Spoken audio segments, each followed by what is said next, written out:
नमस्ते and welcome back in this video. आज मैं आपको बताने वाली हूँ हाउ टू प्रॉस्पर। ये जोसेफ मर्फी की सेकंड बुक है, रिचेस आर योर राइट।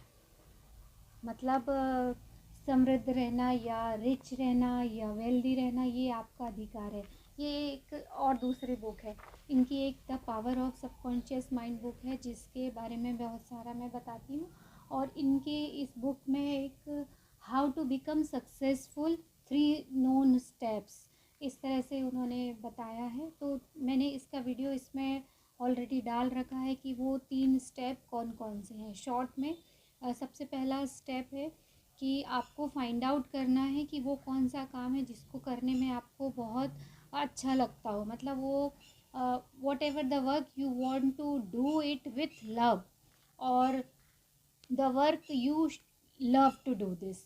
मतलब आप उस काम को करने में बहुत अच्छा महसूस करें, उससे प्यार करें। तो ऐसा काम आपको पहले तो फाइंड आउट करना है कि वो कौन सा काम है जिसको करने में आपको बहुत मज़ा आता हो या उस काम से आप बहुत प्यार करते हो।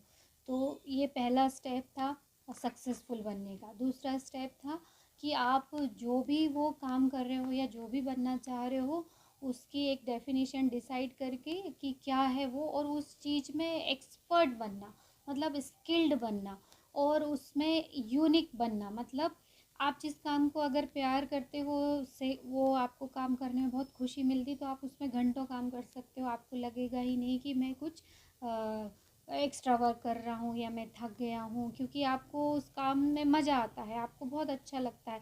तो वो आपको उल्टा और एनर्जी देता है आगे बढ़ने का। तो उसी चीज़ में स्किल्ड बनना भी बहुत आसान है, क्योंकि आप उसमें घंटों स्पेंड करोगे तो उसी चीज़ में आप अपडेट होते जाओगे, उसमें नॉलेज बढ़ता जाएगा और एक दिन ऐसा होगा कि आप उन सब से यूनिक हो जाओगे, या जो चीज़ आपको आती वो किसी और को नहीं आती है और आपको आपकी पोजीशन को रिप्लेस करना बहुत डिफ़िकल्ट हो जाएगा। तो मतलब सेकंड स्टेप है कि आपको सक्सेसफुल या स्किल्ड बनना है उस चीज़ में, जो भी आपका स्पेशलाइजेशन बोल सकते हो या जो भी चीज़ करना चाहते हो उसमें सबसे बढ़िया आपको बनना है।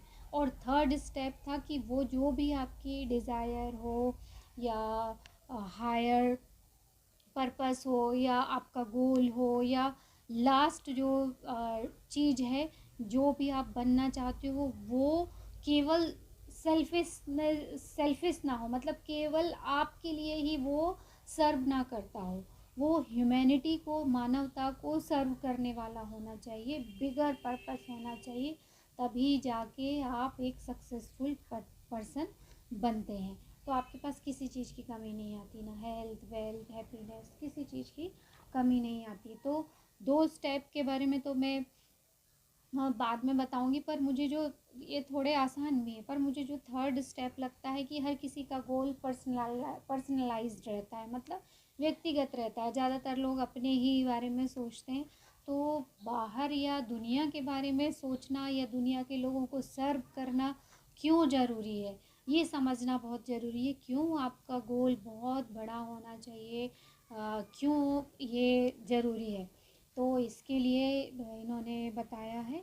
तो यहाँ पे उन्होंने लिखा है कि आपका डिज़ायर क्यों बहुत बड़ा होना चाहिए। Your desire must not be selfish, it must benefit humanity. मानवता की सेवा के लिए होना चाहिए, सेल्फिश नहीं होना चाहिए। द सर्कल और complete circuit must be formed in other words, your idea must go forth with the purpose of blessings or serving the world, then it will then come back to you। तो ये इसीलिए होना चाहिए क्योंकि कोई भी successful व्यक्ति रहता है तो उसके पास बहुत सारी ब्लेसिंग्स रहती है, या ब्लेसिंग्स के थ्रू व्यक्ति सक्सेसफुल बनता है। बट आप ये भी कह सकते हो कि बहुत सारे लोग फ्रॉड करके भी सक्सेसफुल बन जाते हैं, उनके पास तो ब्लेसिंग्स नहीं रहती, फिर कैसे सक्सेसफुल बन जाते हैं। तो माय डियर फ्रेंड, एक ना एक दिन उनको इस चीज़ का गिल्ट फील होता है और वो उनके पास जितनी भी सक्सेस है वो पंख लगा के कब उड़ जाती है पता ही नहीं चलता। और उस पैसे से आपको खुद की अंदर से जो हैप्पीनेस या पीस की फीलिंग है वो कभी नहीं आती है।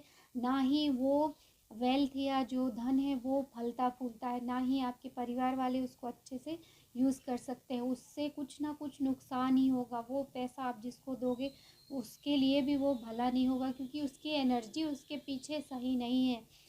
मनी आपको, money should be in smiling condition, मतलब मनी आपके पास जब हो तो वो मुस्कुराती मनी हो। किसी की दुख का फ़ायदा उठा के अगर वो मनी कमाई है, किसी को धोखा दे के अगर वो मनी कमाई है, तो वो कभी आपको सुख शांति नहीं दे सकती है। वो विंग्स, पंख लगा के कब उड़ जाती है तो, और या फिर उसको, उसकी कंडीशन या तो बहुत बीमार हो जाएगा या उसको उसको उपयोग नहीं कर सकता है, ये बात है। तो हमको वैसी मनी या वैसी सक्सेस नहीं चाहिए है। इन्होंने एक रियली में सक्सेसफुल व्यक्ति के लिए ये चीज़ें बताई हैं। तो जिसको रियल में सक्सेस मिलती है उस व्यक्ति के पास बहुत सारी ब्लेसिंग्स या दुआएं रहती हैं।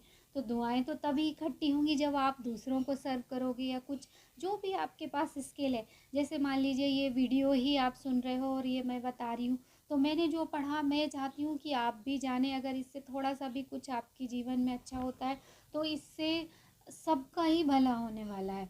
तो ये भी एक सर्विंग पर्पस है। तो ऐसा मत सोचिए कि ये काम तो बड़े मतलब सर्विंग के लिए नहीं है, ऐसा कुछ नहीं। अगर कोई रसोई का काम भी कर रहा है या वो सब्जी बनाना भी अगर किसी को सिखा रहा है तो वो भी सर्विंग पर्पस है। और बहुत बड़े बड़े मल्टीनेशनल कंपनीज़ में, या मैं खुद डॉक्टर हूँ तो पेशेंट की सेवा करना, इस तरह की चीज़ें तो आपको करना ही, मतलब कोई भी छोटा काम बड़ा काम ऐसा कुछ नहीं है। आप हर काम से मानवता की सेवा कर सकते हैं। और इन्होंने कहा ये सर्कल पूरा होना चाहिए, मतलब आपको दुआएं देना है और उनकी दुआएं वापस लेना है। जब ये सर्कल पूरा होता है तभी हम रियल में एक बहुत अच्छे सक्सेसफुल व्यक्ति बन सकते हैं। तो ये थर्ड स्टेप के बारे में मैंने थोड़ा सा डिटेल बताया। इसका फर्स्ट और सेकंड स्टेप भी मैं बताऊंगी अगले वीडियो में। तो मुझे लगता है कि अब आप ज़रूर अपना एक सर्विंग पर्पस या अपना गोल या डिज़ायर खुद ही सोच लेंगे या बना भी लेंगे, जो कि ह्यूमैनिटी की सर्विस के लिए भी होगा। और बिगर पर्पस होना चाहिए तो लाइफ में सक्सेस भी बहुत बिग आती है, रातों रात आ जाती है। और आपको लगता होगा बहुत बड़ी प्रोसेस है, बट ऐसा कुछ भी नहीं है। जितना टाइम सूरज की रोशनी को ऊपर से पृथ्वी पे आने में लगता है, अगर आपकी फ्रीक्वेंसी, वाइब्रेशन, इंटेंशन अच्छा है तो माय डियर फ्रेंड, बस इतना ही टाइम लगता है आपको सक्सेसफुल होने में। तो देर मत कीजिए, अपना डिज़ायर बनाइए, गोल बनाइए और उसको एक्सपेंड करना शुरू कीजिए, दुआएं इकट्ठा करना शुरू कीजिए और आप भी दुआएं बांटिए। मिलते हैं अगले वीडियो में, तब